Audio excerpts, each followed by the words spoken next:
What is up everybody, I'm hoping you're all well and we're all over the emotional trauma that has been Avengers Endgame and Game of Thrones Battle for Winterfell. Hell, even the last Game of Thrones episode, what the hell happened there? That shit came out of nowhere. And it looks like Cersei is now even the playing field. But we're not here to talk about that, we're here to talk about the title of this video, that being the latest movie in the Conjuring Universe. And where is this going to fit on the scale of the Conjuring Universe movies, where we have the great movies such as The Conjuring, Conjuring 2 and Annabelle Creation. We have the alright but kinda meh movie that is The Nun. And we have the heaping pile of dog shit that was the original Annabelle. Well, that's what we're here to talk about, so guess what we're going to do? That's right, we're going to talk about it.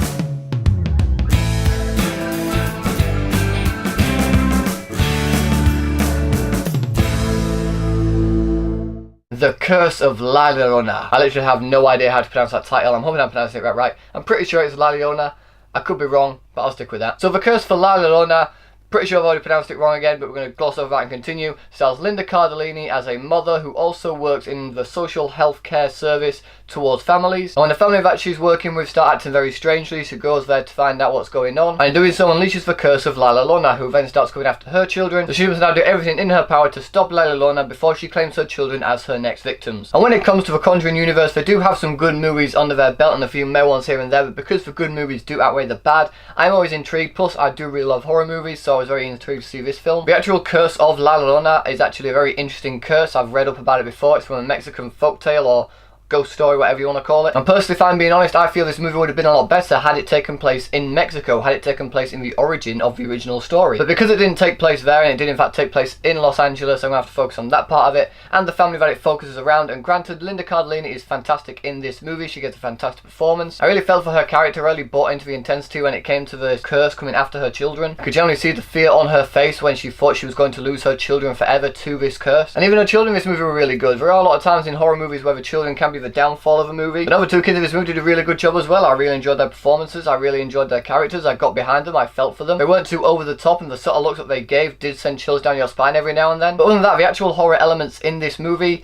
I personally didn't think worked that well. It was a generic sort of horror movie with the jump scares you can see coming a mile away. This of course being obvious with the score, which is done by Joseph Bishara, I believe is how you pronounce his name. He's also done the score for the first two Conjuring movies, and it's a very weak score compared to his score for those other films. And no matter what horror movie it is, when you have that build of music which then goes silent, you know something's going to jump out at you and you're just going to go, ah, there's a jump scare and it's a ghost, and yeah, and you can see it coming a mile away, unfortunately. This movie doesn't really do a very good job of building that tension to the point where you're on edge wondering, shit, is it over there? Is it going to come out? And then completely taking you by surprise when it comes out of somewhere different. That's what James Wan and David F. Sandberg did with The Conjuring and Annabelle Creation. But that's another issue I have with this movie. The director didn't seem to put his own sort of feel or his own stamp on this film. It felt very much like he was trying to imitate what James Wan and David F. Sandberg had done beforehand. The first shot where you're introduced to his family, it tracks them through the house, felt very much like the first shot when it came to Annabelle Creation, it tracked them through the house. So in that, because the movie didn't have the director's own sort of feel and love and passion for film coming off because he seemed to be imitating someone else,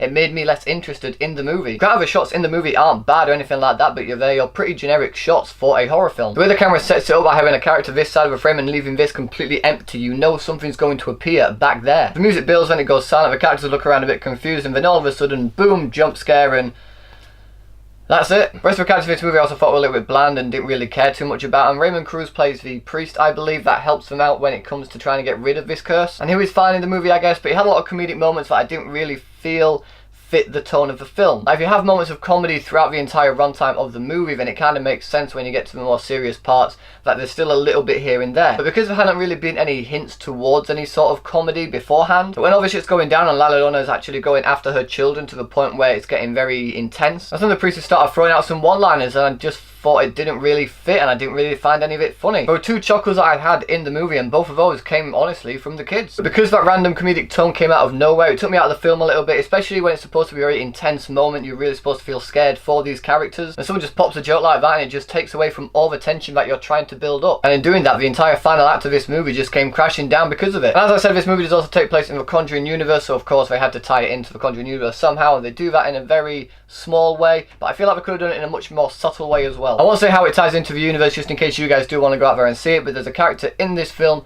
who claims they had an experience with the doll. If they had just left it there rather than actually showing a clip, I feel like it would have been a little bit better. A little bit more subtle than blatantly going, I had an experience with this doll, and then flash back to what actually happened. Overall though guys, The Curse of La Llorona is an alright film. It's nothing too special. Linda Cardellini and the kids and their performances are definitely something that you need to watch the film for. I do think they did a very good job in this movie. But considering the story of La Llorona is a very interesting story, I didn't really feel this movie was all that interesting or really played up to the curse as well as they probably could have. They had a good concept behind the curse but just didn't play it up as well as they should have. And in that I got pretty bored throughout the film. The jump scares were pretty predictable. The score was pretty weak as well. The directing didn't feel like the director really wanted to do this film. It felt very much like the producers really wanted James Wan or David F. Sandberg to do the movie, but then they said no, so they just got someone else in and basically told him to try and do what they would do, and this is the movie that we got. As I said, it's an alright film. I personally won't go out of my way to see it again. I don't really feel like it needs to be part of a Conjuring Universe. So for all those reasons, I'm going to give The Curse of La Llorona 2 stars.